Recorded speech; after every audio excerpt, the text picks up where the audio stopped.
ಅರೆ ಶಿವಕುಮಾರ್, ನಮ್ಮ ಕಾರ್ಮಿಕರಿಗೆ ಪಿಂಚಣಿ ಏನೋ ಕೊಡ್ತಾ ಇದ್ದೀವಿ.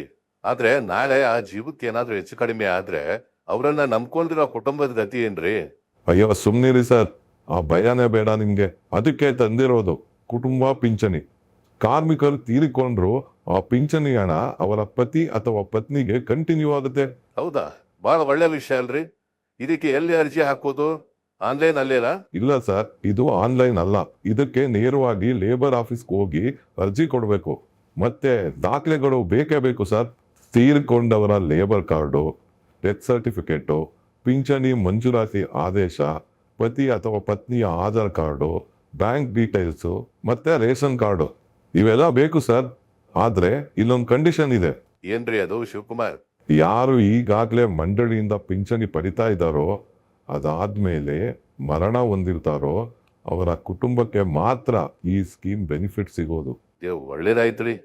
ಕಷ್ಟದಲ್ಲಿರೋ ಕುಟುಂಬಕ್ಕೆ ಇದು ಒಂಥರ ಸಂಜೀವನಿ ಇದ್ದಂಗಾಯ್ತು. ದಯವಿಟ್ಟು ಈ ಮಾಹಿತಿನ ಶೇರ್ ಮಾಡ್ರಿ ಶಿವಕುಮಾರ್.